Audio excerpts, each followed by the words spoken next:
On the evening of October 21st, 1978, a 20-year-old pilot took off from Moorabbin Airport in Australia for what should have been a routine training flight across the Bass Strait. He never came back. His name was Frederick Valentich. He was flying alone in a light aircraft heading toward King Island on a route he had planned before. The weather was clear enough for visual flight. The aircraft was small but serviceable. The journey was not supposed to be extraordinary. It was the kind of flight that ends quietly, with a landing, a logbook entry, and nothing more. Instead, it ended with one of the most unsettling radio exchanges in Australian aviation history. As Valentich approached the stretch of water between mainland Australia and Tasmania, he contacted Melbourne Air Traffic Control with a question that immediately changed the tone of the night. He reported an aircraft near his position. The controller checked for known traffic in the area and found none. No scheduled aircraft, no identified target that should have been close to him. Valentich continued speaking. He described a craft above him. At first his words sounded cautious, as if he were trying to make sense of something ordinary in poor light. But then the descriptions became stranger. He said the object was moving fast, that it was not behaving like a conventional aircraft, that it seemed to be orbiting above him. He described lights, metallic appearance, sudden movement, a shape that did not fit comfortably into any normal explanation. The controller kept asking for clarification. Valentich kept trying to describe what he was seeing. Then his voice changed. It shifted from observation to unease. He reported that the object appeared to be approaching from the east. Then he said it had passed over him. Then he said it was circling. At one point, he suggested that whatever it was not an aircraft. Those words would become the most famous line in the case. Because moments later, the transmission broke. What followed was not a crash call, not a mayday, not a final plea for help. Instead, the radio dissolved into unexplained metallic noise, a harsh sound, irregular, mechanical, and then silence. No further communication ever came from Frederick Valentich. Search teams were launched over the Bass Strait. Aircraft and vessels combed the area where his plane was believed to have been, but no confirmed wreckage was recovered in the immediate aftermath. No body, no clear explanation, just an unfinished transmission hanging in the dark over open water. For decades, the case has lived in the uneasy space between aviation mystery and modern folklore. Some believe Valentich became disoriented and crashed into the sea. Others believe he misidentified celestial lights or another aircraft. And some point to the final radio exchange and ask a more troubling question. What exactly was above him that night? Because whatever Frederick Valentich saw, he was trying to describe it in real time. His words were recorded, his fear was documented, and his final minutes remain one of the rare cases where the mystery did not begin after the disappearance. It began while he was still speaking. South of Melbourne, the land gives way slowly, almost reluctantly, to the open dark of the Bass Strait. By day, the route across it can seem manageable from the air. Water, distance, weather, instruments, procedure. Nothing about it appears theatrical. But night changes scale. It changes confidence. It strips the world down to a few points of reference and asks a pilot to trust them completely. After sunset, the strait becomes less like a place and more like an absence. From the cockpit of a small aircraft, there would be no dramatic ridgelines, no city grid below, no steady chain of lights to reassure the eye. Once the coastline begins to fall away behind you, the visual world narrows quickly. Sea and sky merge into gradients of black and charcoal.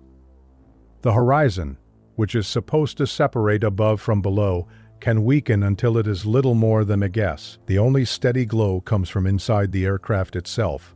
Instrument lights, indicator needles, the faint illumination of the radio stack, reflections on glass.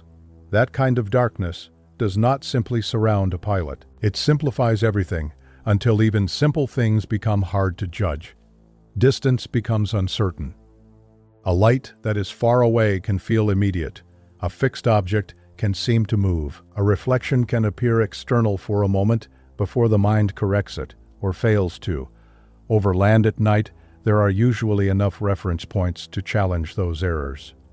Roads, towns, shorelines.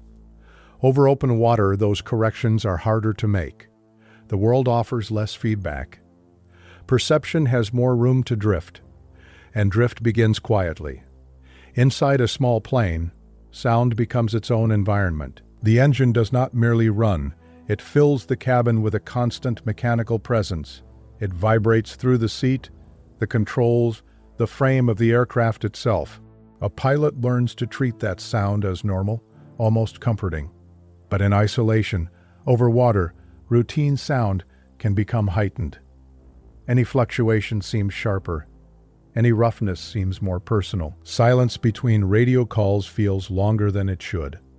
That is part of the atmosphere surrounding a night flight like this. Not fear, at first. Not panic, just concentration enclosed inside darkness. The Bass Strait has a reputation that extends beyond weather reports and nautical charts. It is not mythical by nature, but it invites myth because it is so visually spare and physically indifferent. It sits between mainland Australia and Tasmania as a broad, often unsettled body of water known for strong winds, changing conditions, and a surface that can look calm 1 hour and hostile the next. Pilots and mariners cross it routinely, but routine does not soften its character. Open water remains open water. If something goes wrong there, the environment does not assist explanation. It absorbs it. At altitude, especially at night, the strait would have appeared almost featureless. No texture in the sea, no movement visible in the water below. Just darkness under darkness. The aircraft becomes a small island of light and metal suspended in a space too large to measure by instinct. That isolation matters because it changes the psychology of observation. A pilot flying alone has no second set of eyes, no immediate confirmation, no one beside him to say, yes, I see it too, or no, that is only a reflection. Everything depends on training, composure, and the fragile relationship between what is seen and what can be trusted. Even the weather, when not severe, can contribute to unease in subtle ways. Thin cloud can flatten the stars. Haze can soften distant lights until they lose their edges. Air can remain stable enough for flight while still making the visual field feel uncertain and depthless. The conditions do not need to be violent to be deceptive. In fact, some of the most disorienting environments are the quiet ones, where nothing dramatic warns you that your senses are beginning to lose their anchor. Night over water is one of those environments. It does not announce danger loudly. It removes certainty gradually. A lone pilot moving through that darkness would have been guided less by the outside world than by instruments, headings, radio procedure, and habit. The altimeter, the compass, the engine gauges, these become the real landscape when the external one stops offering reliable structure. But human attention still reaches outward. The eye still searches the dark for traffic, for horizon, for light, for anything that makes the emptiness feel measurable. And that is where atmosphere becomes important in this case. Because the setting is not just a backdrop, it is part of the mechanism of the mystery. A strange light seen over a city is one thing. A strange light seen over black water from the cockpit of a small plane is something else entirely. Context changes meaning. In a place with few references, even a minor anomaly expands in psychological weight. A distant point of light can feel active. A shift in angle can feel like motion. Something ordinary can become deeply unsettling simply because the environment provides so little stability around it. The farther one travels from the coastline, the more complete that sensation becomes. Land recedes not only physically but mentally. What remains is procedure and void. A heading to maintain, a radio voice from far away, engine vibration, glass, gauges, darkness. The aircraft continues forward through a part of the night that seems to contain nothing, and that very emptiness sharpens attention to whatever does appear. It is easy, from the ground, to imagine open air as freedom, but over water at night, it can feel more like exposure. There is nowhere to look that does not end in uncertainty. Above, scattered stars or cloud. Below, black sea. Ahead, an unfinished horizon. Behind, vanishing land. And in that environment, the mind becomes intensely sensitive to interruption. One unusual light, one movement that does not make immediate sense. One object that seems not to hold still when it should. That is all it takes for an ordinary flight to change tone. On the night Frederick Valentich crossed into the darkness over Bass Strait, the world around him would have offered very little comfort, not because it was visibly violent, but because it was stripped to essentials. He was alone in a small aircraft over open water with only instruments, radio procedure, and his own perception to organize the night around him. In a place like that, uncertainty does not arrive as drama. It arrives as a question in the dark. Frederick Valentich did not begin his final flight as a mystery. He began it as a young man, trying to become something larger than he was. He was 20 years old in October of 1978, an aspiring pilot from Melbourne, with a deep interest in aviation and a growing determination to build a life around the sky. Flying was not a hobby he treated casually. It was the center of his ambition. He had spent years training, studying aircraft systems, procedures, navigation, and the discipline required to operate safely in controlled airspace. Like many young pilots, he was drawn not only to the mechanics of flying, but to what it represented. Competence, independence, precision, a way of proving yourself through calm decisions made far above the ground. By the time of his disappearance, Valentich held a private pilot license and had accumulated a modest but real amount of flight experience. He was not an airline captain. He was not a veteran aviator with thousands of hours. But he was not a stranger to the cockpit either. He had flown solo before. He understood radio procedures. He knew how to communicate with air traffic control. He knew the difference between ordinary air traffic and something that did not belong where it should be. That distinction matters, because one of the enduring questions in his case is whether he simply misread a difficult situation in the sky, or whether he was reporting something he genuinely could not identify. To understand that question, it helps to understand the kind of person he was. Frederick Valentich was often described as serious about flying, perhaps even intensely so. Aviation was not merely a pastime attached to youth. It was part of the identity he was trying to form. He came from a family that knew he was committed to becoming a professional pilot. He talked about flying. He trained for it. He pursued it with the earnestness of someone who believed the future could be built through discipline and repetition. At the same time, he was still inexperienced enough to exist in that uncertain zone between training and mastery. That is often where aviation stories become complicated. A pilot in that stage can be confident but not yet fully seasoned, skilled enough to operate alone but not immune to stress, misjudgment, or overinterpretation. Capable of following procedure, yet still vulnerable to the psychological distortions that night flying can produce. Valentich lived in that threshold. He was competent enough to be in the air alone, over open water, but young enough that every decision still carried the weight of becoming.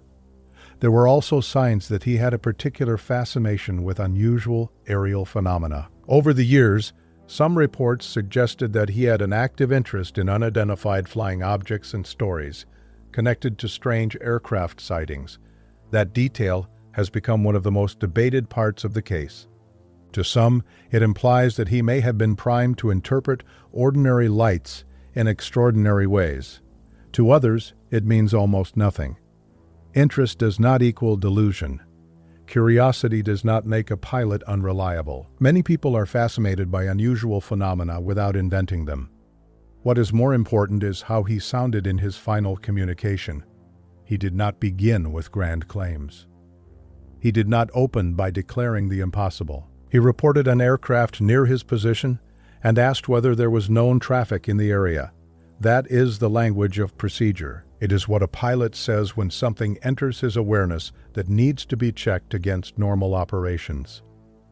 Only later, As the exchange continued, did the tone shift from technical observation to visible uncertainty. That progression suggests a mind trying to stay inside the rules of aviation while confronting something it could not place. And that too fits the profile of a young pilot trying to do things correctly. Before his disappearance, Valentich had not built a public life.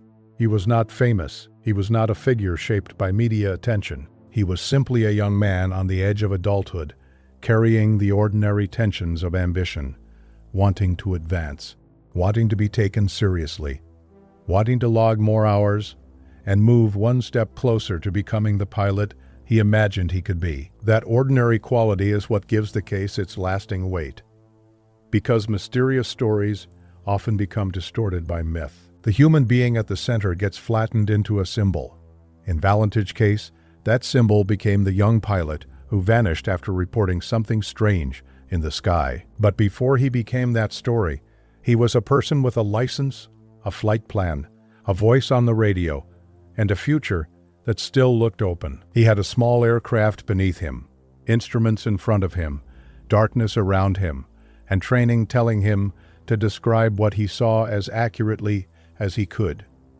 And he did. Whatever happened later, his final minutes do not sound like someone performing a fantasy. They sound like someone trying to make sense of a situation in real time. Someone attempting to stay composed as uncertainty widened around him. That is what makes Frederick Valentich a compelling figure in this story. Not because he was perfect, not because he was infallible, but because he was just experienced enough for his words to matter and just human enough for doubt to remain. He stood at that difficult boundary between skill and vulnerability, between procedure and fear, between what a pilot should know and what the night over Bass Strait refused to explain. And when his voice began to change on the radio, it was not only the sound of a report becoming stranger. It was the sound of a young man realizing that whatever was near his aircraft did not fit the world he had been trained to recognize. The last normal moments of Frederick Valentich's flight were shaped by routine. Before the radio exchange became famous, before the metallic noise, before the decades of speculation, he was simply another pilot moving through procedure. He had departed from Moorabbin Airport in the evening and settled into the familiar rhythm of solo flight. Engine instruments, heading checks, radio discipline, the steady task of crossing distance over dark water. Nothing in that early phase of the flight appears extraordinary. He was flying a Cessna 182L, a light aircraft he was qualified to operate. The route toward King Island was not some reckless plunge into the unknown. It was a planned journey across a corridor that other pilots had flown before. Night flying over water carried its own risks, but those risks were understood within aviation. They belonged to the world of navigation and judgment, not mystery. Inside the cockpit, the normalcy would have been almost mechanical. The engine note holding steady, the instrument panel glowing softly, the occasional radio call breaking the hum. A pilot alone with checklists, bearings, and the discipline of staying ahead of the aircraft. That is important, because in stories like this, the strange ending often distorts everything that came before it. The mind wants to imagine dread from the beginning, as if the flight had been haunted from takeoff. But the record does not begin that way. It begins with a young pilot operating within the ordinary grammar of aviation. His first contact with Melbourne Air Traffic Control did not sound like panic. It sounded like verification. He reported seeing an aircraft near his position and asked whether there was any known traffic below 5,000 feet.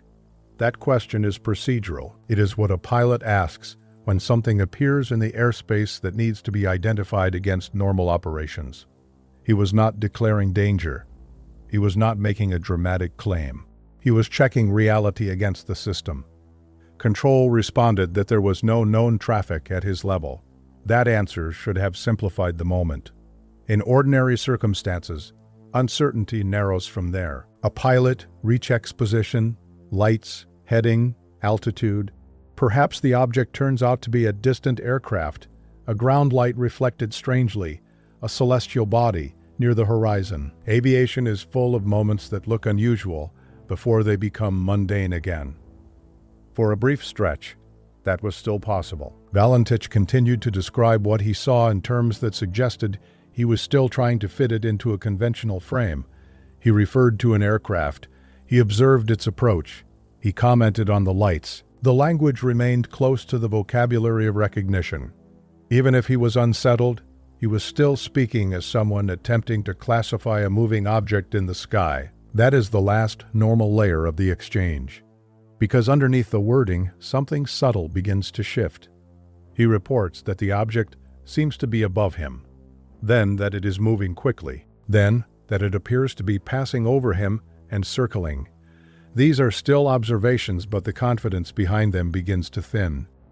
He is no longer simply identifying traffic. He is adjusting, revising, trying to make the movement make sense while it changes faster than expected. That progression matters more than any single phrase. It suggests that the final normal moment in this case was not a single sentence, but a threshold, a period of seconds in which Valentich still believed that what he was seeing belonged to the known world of aviation, even if he could not yet name it. You can hear that threshold in the structure of the conversation. Question, response, clarification, observation. It still sounds like a pilot doing his job. Even when the object remains unidentified, the exchange is governed by procedure. Control asks for details. Valentich answers. He reports position. He describes relative movement. He keeps speaking. Nothing has yet broken from the ordinary framework of radio communication. The aircraft is still airborne. The pilot is still reporting.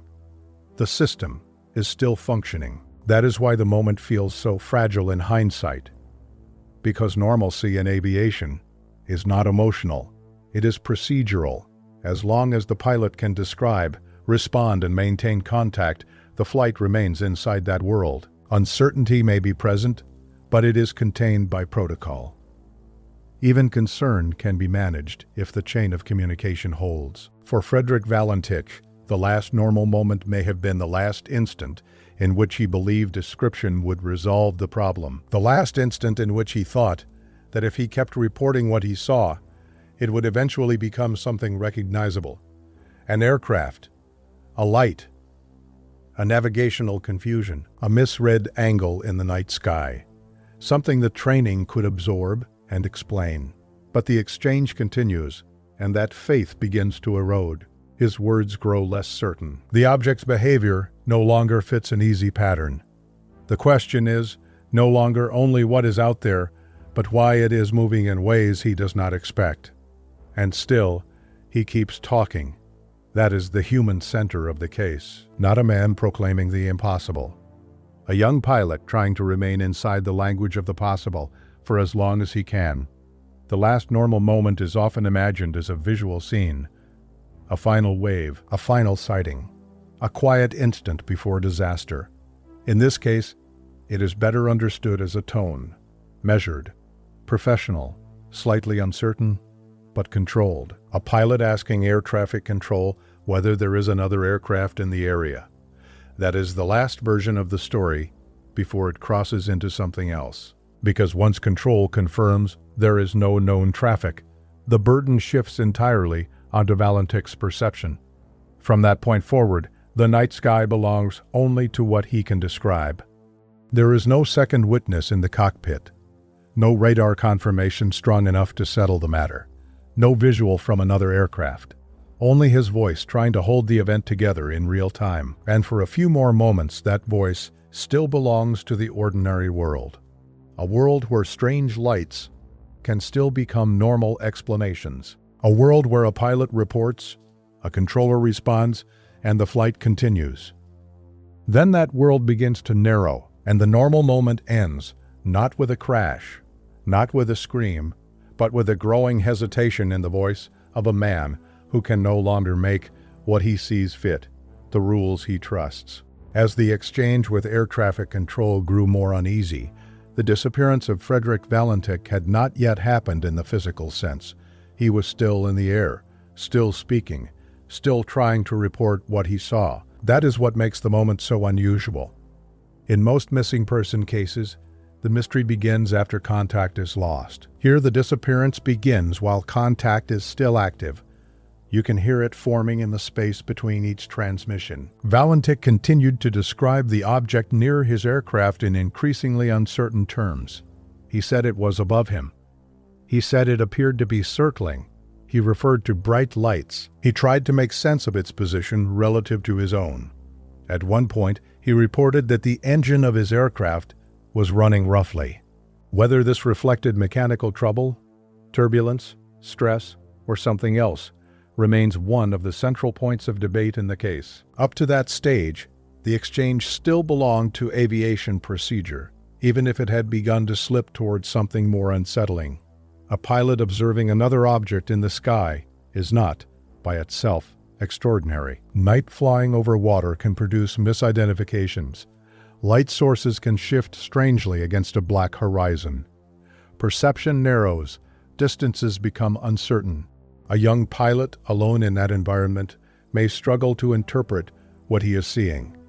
But then the tone changes more decisively. Valentich no longer sounds like someone merely checking traffic. He sounds like someone trying to maintain control of a situation that is becoming harder to classify. His words suggest that the object is not moving like a normal aircraft, not holding a steady course, not passing through the area in a predictable line. Instead, it seems to be maneuvering around him, occupying his attention from above and beside his aircraft, rather than simply crossing his path. Then comes the statement that has come to define the case. He indicates that what he is seeing is not an aircraft. That line matters not because it proves anything extraordinary, but because it marks the point where ordinary explanation seems to fail from his perspective in real time. A pilot trained to identify aircraft, lights, and movement in the sky is suddenly saying that the object near him does not fit the category he has been trying to place it in. After that, the structure of the conversation begins to break down. Control continues to respond, but the exchange is no longer anchored by stable description. Valentich is no longer offering calm observational detail with the same rhythm. The certainty is gone. What remains is fragmented reporting from a moving aircraft over dark water, with no second witness and no visual confirmation from elsewhere. And then the voice disappears, not with a prolonged distress call, not with a detailed explanation, not with a final message to family, or a clean declaration of emergency.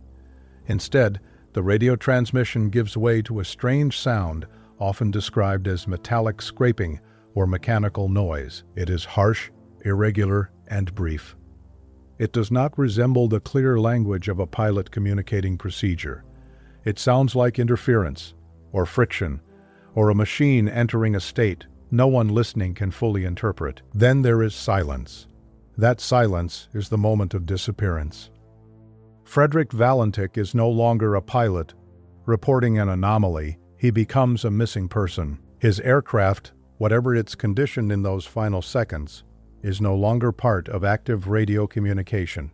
It vanishes from the known narrative and enters the realm of reconstruction. What happened next has never been conclusively established. Did the aircraft enter a fatal descent into Bass Strait after spatial disorientation? Did he become fixated on an external light source and lose awareness of altitude and attitude? Did mechanical trouble develop at the worst possible moment over dark water? Or did the object he described play some role that cannot be verified after the fact? Those questions came later. In the immediate moment, all anyone knew was that a young pilot had been speaking clearly to air traffic control, describing something he could not identify, and then his transmission ended in unexplained noise. No confirmed mayday followed. No wreckage field was immediately located. No body was recovered. No final visual sighting from another aircraft closed the gap. The disappearance itself is almost pure absence. That is part of what has kept the case alive for so long. The last known minutes are documented by voice, but not by image. They feel close because we can hear them, yet they remain unreachable because the most critical part happens just beyond the limit of evidence. Some disappearances are dramatic in a visible way. This one is dramatic because it is contained. A single voice, a black sky, open water below, a controller on the ground, asking routine questions. And then a sudden failure of continuity. He was there in language. Then he was gone. By the time search efforts began, the event had already narrowed into its permanent shape: a flight over Bass Strait, an encounter or misidentification, a final broken transmission, a small aircraft that never arrived. The disappearance of Frederick Valentich did not leave behind a conventional ending. It left behind a recording. A young man trying to describe something above him, a noise no one could fully explain, and then the complete disappearance of both pilot and plane into the darkness over open sea. By the time Frederick Valentich's final transmission dissolved into metallic noise, the response moved from air traffic control procedure to search and recovery. An aircraft had failed to arrive, a pilot had stopped communicating, and the last known location was not over land, but above one of the most difficult environments to search at night: open water. The Bass Strait does not easily give back what falls into it. Search operations began with the limited information available from the radio exchange, estimated flight path, and timing of the final transmission. Valentich had departed from Moorabbin Airport and was expected to continue toward King Island. When contact was lost, authorities had to work backward from his planned route, his reported position, and the final sequence of communications with Melbourne Air Traffic Control. That immediately created a problem. A light aircraft over dark water leaves very little margin for certainty once radio contact ends. Without a confirmed distress beacon, without radar data precise enough to mark a fixed point, and without visual confirmation from another aircraft, the search area opens quickly into a wide and uncertain corridor. Aircraft were sent out to sweep the strait. Marine assets were involved as well, scanning the water for any sign of impact, floating debris, fuel sheen, life equipment, or wreckage. Searchers worked with probabilities rather than proof. If Valentich had become disoriented and entered the sea, there might be debris on the surface. If the aircraft had broken apart on impact, fragments might drift. If it had gone down intact, little might be visible at all. The sea offered no immediate answer. In the early stages of any aviation search, the first hope is not always survival, but evidence. A wing section, a flotation item, a seat cushion. Even a small amount of confirmed wreckage can shrink uncertainty and anchor the investigation. Here, that anchor never came in the way searchers needed. No confirmed wreckage field was found in the immediate aftermath. That absence mattered. It did not prove anything extraordinary, but it deepened the difficulty of the case. A missing aircraft over water is already hard to reconstruct. A missing aircraft with a strange final radio exchange and no quick recovery becomes something else. Not just an accident investigation, but a narrative vacuum. Search crews would have been working against distance, weather, and fading opportunity. Over open water, time changes the meaning of evidence quickly. Currents move debris. Wind alters drift patterns. Small fragments can be missed even in determined sweeps. If the aircraft entered the sea at speed, little may have remained visible on the surface for long. If it sank in one piece, the ocean could absorb it almost immediately. And the Bass Strait has a history of doing exactly that. It is a body of water known for rough conditions, shifting weather, and a depth profile that complicates recovery. Even when location is approximately known, finding submerged wreckage can be extremely difficult. In 1978, the technological limitations were even greater. Search operations depended heavily on visual surveying, route estimation, and the patience of crews scanning a vast and indifferent surface. The difficulty was not only technical, it was psychological. Everyone involved in the search knew that the last communication from the cockpit was unusual. That fact changes perception. It changes how people listen to recordings, how they imagine the final minutes, how they interpret silence. A routine loss at sea becomes charged with something more because the disappearance did not occur quietly. It arrived with description, uncertainty, and a final sound no one could cleanly classify. Even so, The search itself remained grounded in procedure. Authorities would have prioritized likely crash zones based on heading, fuel range, speed, and the last reported position. Air crews would have flown visual patterns over probable sectors. Marine searchers would have watched for any sign that the sea had briefly released part of the aircraft back to the surface. Every hour without recovery widened the area of doubt, and every empty sweep made the case harder to close. No body was recovered. No intact aircraft was brought up from the strait. No definitive debris trail fixed the point of impact in a way that would end speculation. That is one of the reasons the case has remained suspended for so long between accident theory and folklore. Search operations did not produce the kind of physical closure that aviation investigations depend on. Without wreckage, mechanical explanations become harder to verify. Without remains, the human end of the story remains abstract. Without a confirmed crash site, the final transmission carries more weight than it otherwise would. Years later, reports emerged that a piece of aircraft material had washed ashore and may have been consistent with the type of plane Valentich was flying. But even that did not fully resolve the case in the public imagination. Fragments without a complete wreckage field do not answer the larger questions. They suggest loss. They do not reconstruct it. So the search became something broader than a physical operation. It became an attempt to force certainty out of incomplete evidence. Investigators re-examined the radio exchange. Analysts considered navigation error, spatial disorientation, misidentified lights, unusual aircraft behavior, and the possibility of mechanical trouble. But all of those interpretations came after the most basic task. Finding the plane had failed to produce a clean conclusion. That failure is central to the atmosphere of the case, because searches usually do one of two things: they rescue or they explain. Here, the search did neither in a final way. It narrowed the likely outcome without fully proving it. It suggested the sea as the answer without giving back enough of the aircraft to silence competing interpretations. And so the Bass Strait remained what it had been from the beginning. Not a dramatic backdrop, but a vast surface capable of erasing detail faster than human systems can recover it.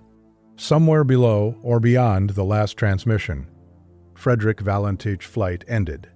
Search crews looked for the place where sky became water and aircraft became wreckage, but the strait kept that boundary largely to itself. What remained after the operation was not resolution, but absence organized into procedure. Search patterns flown, water scanned, possibilities reduced, but never eliminated. And in cases like this, that kind of search result can be more haunting than a direct answer, because it leaves behind the shape of an ending without the evidence to fully see it. The anomalous detail in the disappearance of Frederick Valentich is not simply that he vanished. It is that the mystery announced itself before the disappearance happened. Most aviation accidents leave investigators with silence first and questions later. A pilot fails to arrive. Wreckage is found or not found. A timeline is reconstructed from radar, weather, maintenance history, and the final known coordinates.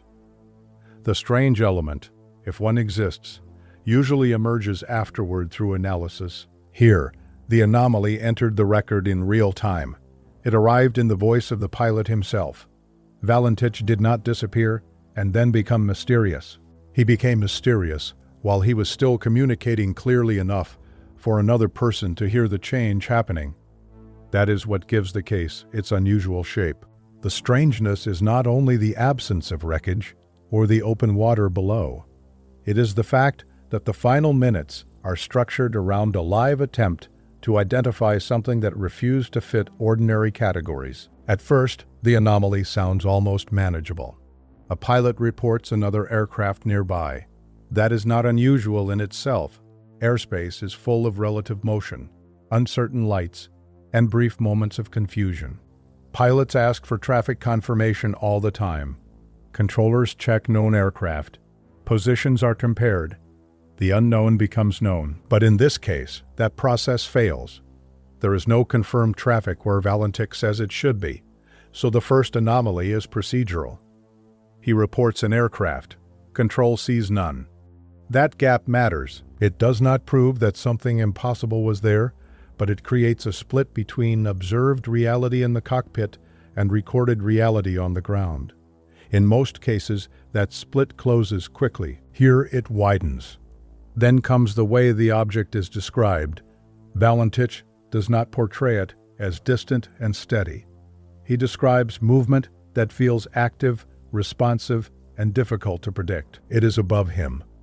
Then it passes over him. Then it appears to circle. The motion is not linear. It does not behave like ordinary traffic crossing a route. It behaves, at least from his perspective, as though it is aware of him. That is the second anomaly. Not just an unidentified light. An unidentified presence with behavior. In storytelling terms, that distinction changes everything. A strange light can be written off as a star, a planet, a reflection, or a misjudged angle. A moving object that appears to reposition itself around an aircraft feels different. It creates the impression of interaction, even if the underlying explanation is mundane. Then there is the language of the pilot. This is one of the most important parts of the case, because the anomaly is carried not by what is seen alone, but by how description begins to fail. Valentich starts inside normal aviation language. He is trying to classify. He is trying to report. He is using procedure to hold the event together. And then, gradually, that structure weakens. His words stop sounding like identification and start sounding like confrontation with something he cannot place. He does not move immediately into fantasy. He moves into uncertainty. That shift is more disturbing than dramatic language would have been, because it suggests resistance. He is not trying to make the story stranger. He is trying, for as long as possible, to keep it ordinary. The anomaly is that ordinariness does not hold. At the center of the case is the statement that what he is observing is not an aircraft. That line has echoed through the case for decades because it creates a sudden void in classification. If it is not an aircraft, then what category remains available to a pilot alone over black water at night?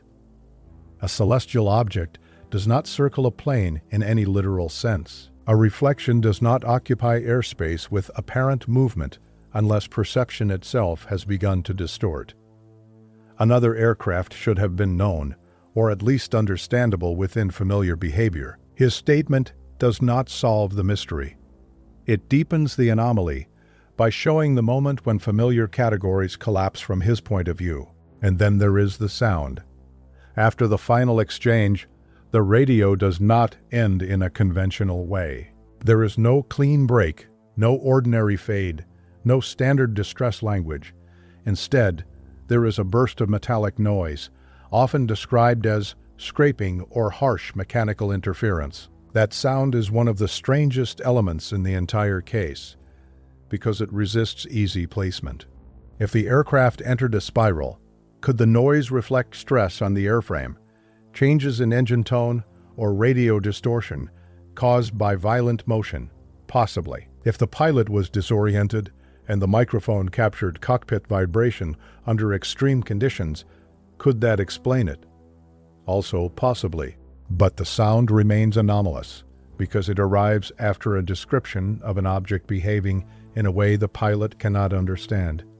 Had the transmission ended with silence alone, the case would still be unusual. The metallic interruption gives the ending texture.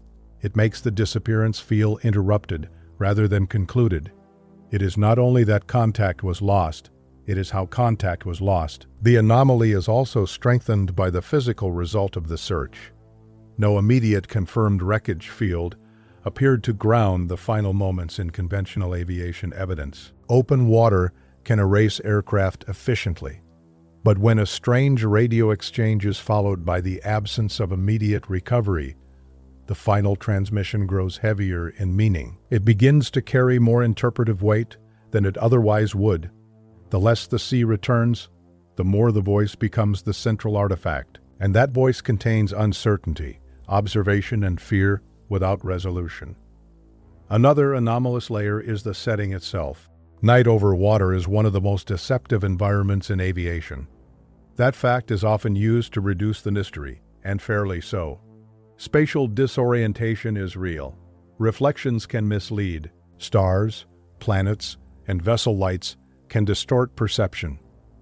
But that same setting also intensifies the anomaly, because it means there is no external reference to correct the pilot in the moment. No second witness, no nearby terrain, no horizon strong enough to reassure the senses. The sky becomes an empty stage on which a single unexplained light can dominate consciousness. So the anomaly lives in two directions at once. Either something truly unusual entered the pilot's awareness, or a normal phenomenon became so altered by environment and perception that it generated one of the most haunting aviation recordings in Australian history. Both possibilities are unsettling, because in both versions, the pilot's final reality separated from everyone else's. That may be the deepest anomaly in the case. Not a craft, not a theory. A split in reality between the cockpit and the ground. Control hears a report but cannot confirm its object. The pilot sees movement but cannot identify its source. The sea receives the aircraft but does not clearly return it. And between those points sits a final sequence of minutes in which language itself begins to fail. Valentich keeps trying to name what is happening, but the closer he gets to the center of the event, the less stable the naming becomes. That is why the case has lasted, because the anomalous detail is not one strange light in the sky. It is the collapse of explanation in real time, recorded by a voice that should have been able to trust what it saw. And when that voice disappears, the anomaly remains behind like a shape in the dark.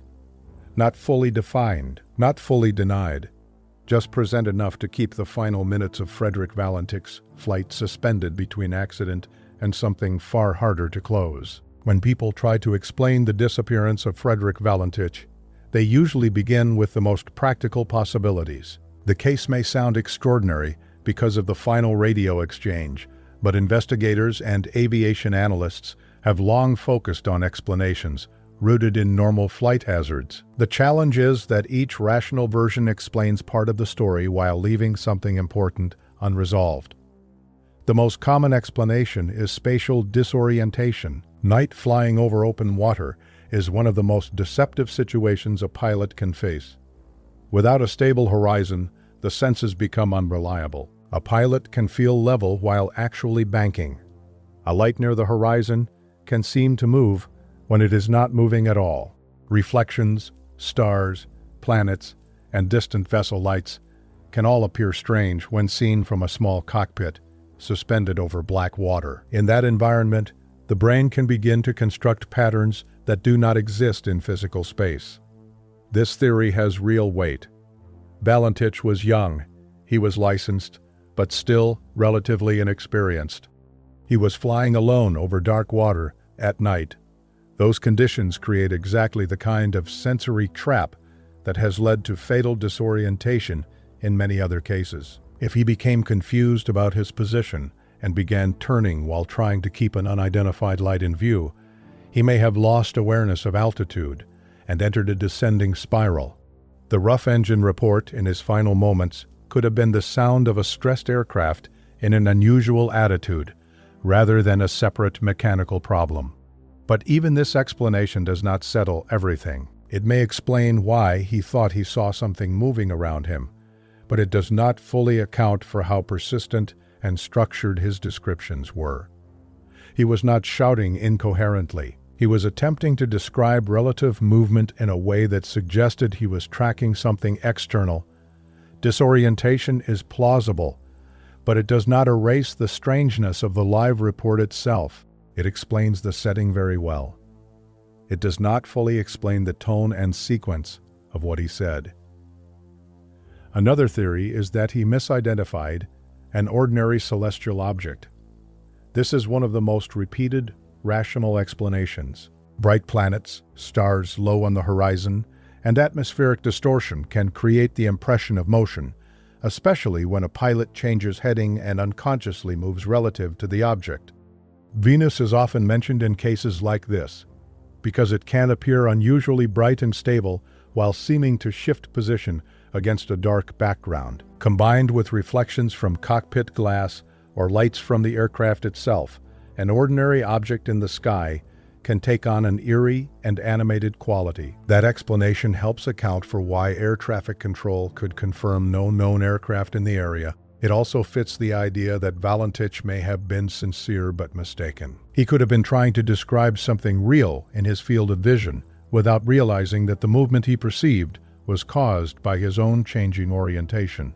The problem is that this theory often feels cleaner on paper than in the actual exchange. Valentich did not simply describe a distant light. He described something that appeared to pass over him and circle. A planet does not do that in any literal sense. The rational answer is that his own aircraft was moving in a way that created the illusion. That may be true, but again, the theory depends on a layered chain of misperception. It explains the possibility of visual confusion, yet it still leaves behind the unsettling fact that his description sounded more dynamic than a simple misread star or planet. A third explanation is that another ordinary aircraft was nearby and was somehow not recognized in the moment. This version suggests that Valentich may have seen a real aircraft whose position, lights, and movement looked unusual because of darkness and distance. Under night conditions, judging separation and heading can be difficult. An aircraft above, behind, or turning at an angle can seem to occupy impossible positions. If control had incomplete awareness of nearby traffic, or if another aircraft was not where it was expected to be, the sighting might have been genuine, but misinterpreted. This would explain why Valentich initially referred to it as an aircraft. It would also reduce the mystery substantially. A normal aircraft, seen under abnormal visual conditions, becomes a frightening encounter for a young pilot already operating in a difficult environment. But this version also has weaknesses. No confirmed aircraft was identified in a way that resolved the case cleanly. More importantly, it does not fully explain why Valentich eventually said that what he was seeing was not an aircraft. He began inside that category and then seemed to lose confidence in it. A nearby plane could explain the first part of the report. It does not comfortably explain the last part, unless we return again to the idea that perception itself was breaking down. There is also the possibility of mechanical trouble. Valentich reported that his engine was running roughly. That detail has led some to argue that the entire mystery may have been an accident shaped by a failing aircraft. A pilot dealing with engine trouble at night over water is under immediate stress. That stress could distort perception, narrow attention, and make external lights feel more threatening or significant than they really were. If the aircraft developed a serious problem, the final metallic noise may have reflected the beginning of structural failure, impact, or a microphone capturing intense vibration in the cockpit. This explanation has the advantage of grounding the case in aviation reality. Mechanical problems do happen. A young pilot under pressure may describe surrounding lights in confused ways, while his real crisis is unfolding inside the aircraft. Yet the mechanical theory alone also feels incomplete. Trouble with the engine does not explain why the reported object seemed to move around him. It explains stress, but not the pattern of observation. And because the aircraft was never definitively recovered in a way that closed the matter, no mechanical fault could be confirmed strongly enough to settle the case. Some have also suggested that Frederick Valentich may have been predisposed to interpret unusual lights dramatically because of his known interest in unidentified flying objects. This idea is often used to make the entire case feel less mysterious. The implication is that he saw something ordinary, filtered it through expectation, and then reported it in a way that made it seem stranger than it was. There is a certain logic to that. Human beings do interpret experience through prior beliefs. Curiosity about unusual aerial phenomena could make someone more likely to fixate on an unidentified light. But that explanation can also become too dismissive. Interest is not delusion. Curiosity is not fabrication. Valentich did not open the exchange with a sensational claim. He spoke first like a pilot asking a procedural question. Whatever else happened, he seemed to be trying to understand the situation rather than perform a fantasy. His interests may have shaped his interpretation, but they do not, by themselves, explain the disappearance. In the end, every rational explanation fits part of the case. Disorientation explains the dangerous environment. Celestial misidentification explains the absence of confirmed traffic. Another aircraft explains why he first described a real object nearby. Mechanical failure explains the urgency and the final loss of control. Personal expectation explains why the event may have felt more unusual to him than it would have to someone else. But none of these explanations closes the case completely on its own. Each one solves one layer and leaves another exposed. That is why the story persists. Not because rational explanations do not exist, but because they never align neatly enough to silence the final minutes. The ordinary answers are all possible. Some are even likely. Yet when placed against the recorded exchange, the empty search, and the way his voice changed in real time, each of them feels slightly unfinished. And sometimes that is what keeps a disappearance alive. Not the absence of explanations, but the inability of any single explanation to carry the whole weight of what was heard before the silence began. For decades, the disappearance of Frederick Valentich has remained suspended in that uneasy space where recorded reality ends and interpretation begins.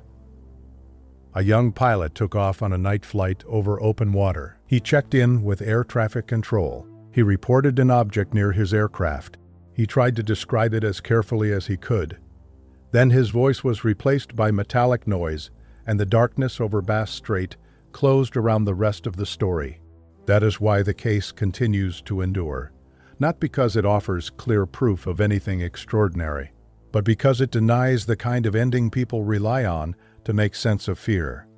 There was no final explanation delivered from the cockpit, no confirmed crash site that immediately settled the matter, no complete recovery that allowed investigators to point to a single mechanical failure and say this is where the mystery ends. Instead, what remains is a voice under pressure, a sequence of observations that grew stranger with every transmission, and a silence that arrived too suddenly to feel complete.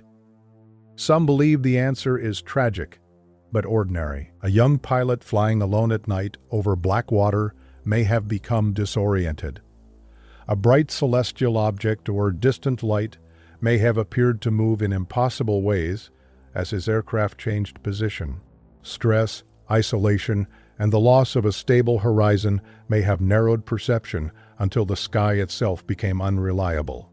In that version of the story, the mystery lives not in what was out there, but in how quickly the human mind can lose its grip on certainty when the world offers no fixed point. Others believe the final exchange leaves behind something harder to dismiss: the way he described the object, the way it appeared to circle, the way his confidence slowly gave way to confusion, the way the transmission ended not with a standard distress call, but with an abrupt burst of metallic sound that still resists clean interpretation. That version of the story does not require a dramatic answer to remain unsettling. It only requires accepting that Frederick Valentich may have encountered something he could not identify, and that whatever followed happened beyond the reach of evidence. In the years since, the sea has done what the sea often does. It has kept most of the physical answer to itself. Bass Strait is still there, dark and indifferent beneath aircraft that cross it without incident. Pilots still trust instruments over instinct when the horizon disappears. Controllers still answer questions from the sky in the calm language of procedure. The systems remain in place. The routines continue, but this case lingers because it reminds us that procedure has limits when evidence breaks apart faster than explanation can keep up. That may be the real reason this story survives. It is not only about unidentified lights or missing wreckage. It is about the moment when a trained voice tries to stay rational while reality stops fitting the categories available to it. You can hear that struggle in the final exchange. At first, it sounds manageable, then uncertain, then deeply wrong, and then there is nothing. No matter which explanation feels most convincing, The ending remains incomplete. If it was disorientation, it was one of the most hauntingly documented examples of a pilot slipping away from a stable world while still trying to describe it. If it was mechanical failure, it unfolded in a way that gave the illusion of an external presence strong enough to shape the pilot's final perception. If it was something else entirely, then the final radio exchange may be one of the rare moments in aviation history where the mystery was heard as it happened and still left no final answer behind. That is what makes the case so difficult to let go of. Not certainty, not proof, but the persistence of a question.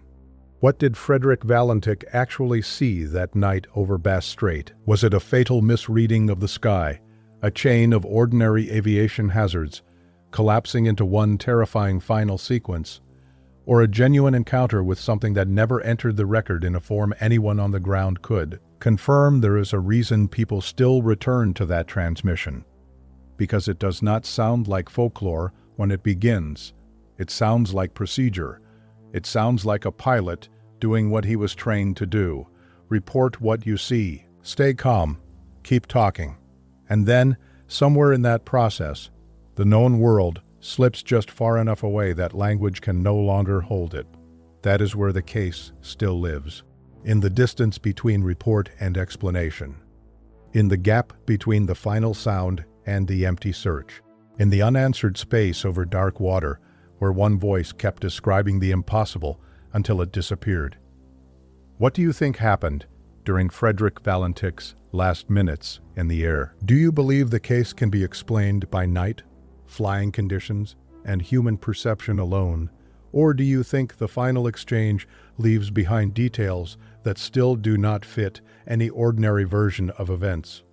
Share your theory in the comments. And if you want more real cases where the evidence is documented, the timeline is known, and the ending remains unsettled, subscribe and stay with us for the next investigation. Because some disappearances begin after the silence, and some, like this one, begin while the voice is still on the line.